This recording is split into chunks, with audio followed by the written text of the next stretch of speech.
Bonjour à tous. Quand je suis parti ce matin de chez moi, j'ai pas osé dire à ma femme que j'allais à une manifestation, elle m'aurait pas laissé sortir. Alors j'ai mis un blouson pour cacher ce que j'allais faire.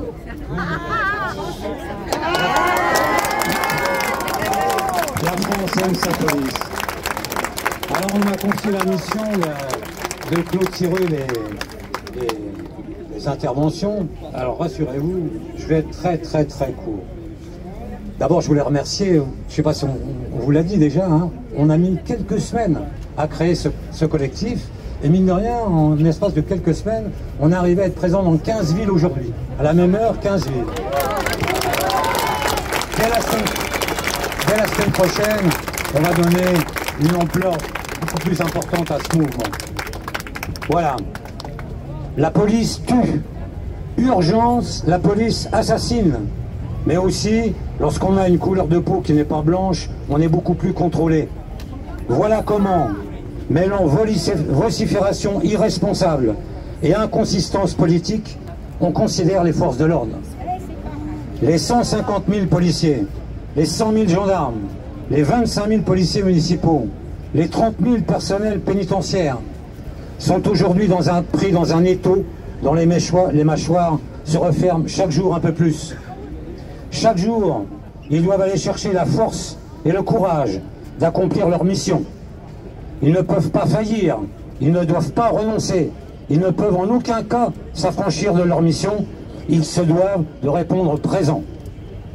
Ils ont été sacrifiés, inécoutés, bafoués, manipulés, insultés par le tsunami insécuritaire dont pourtant ils criaient depuis des décennies l'inéluctable arrivée. Au fil des réformes judiciaires, mais aussi structurelles, le politique, toutes tendances confondues, a orchestré ce désastre avec une régularité aveugle, une dérive intellectuelle systémique, sans à aucun moment considérer le lointain, sans à aucun moment percevoir le désastre qu'il construisait.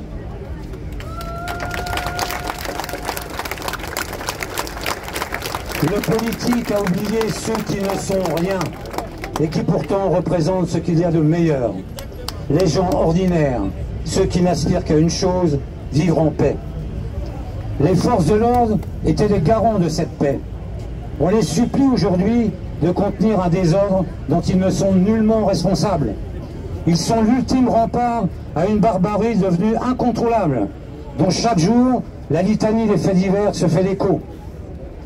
Ils sont désormais des cibles, salis, agressés, caillassés, brûlés, assassinés dans leur lit, traînés dans la boue par le monde des saltimbanques, tant de l'information que de celui du spectacle, et parfois même par celles dont ils sont pourtant les serviteurs, la justice, lorsque celle-ci s'égare là où elle n'aurait jamais dû aller. On veut briser la seule énergie qui permettait à nos forces de l'ordre d'affronter même le pire de leur quotidien, leur honneur. Leurs familles se cachent, leurs enfants se taisent le métier de leur père et de leur mère, et quand le désespoir les envahit, ils mettent fin à leur jour. Policiers, gendarmes, policiers municipaux, personnel pénitentiaire ne sollicitent rien d'autre que la considération qu'ils méritent. Ils acceptent les risques, ils acceptent le danger, ils acceptent d'offrir leur vie, de s'oublier eux-mêmes pour ne penser qu'aux autres. Alors, à travers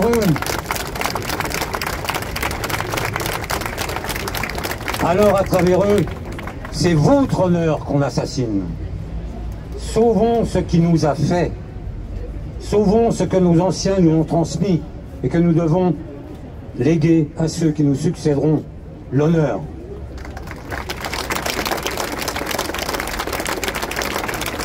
Vous voyez, je n'ai pas été long. Je vais terminer simplement par cette phrase. Si notre slogan est « La France aime la police », c'est pour mieux vous clamer que la police, elle aime la France. Merci. surtout, ne dites pas à ma femme que j'étais à une manifestation. Merci. Oui.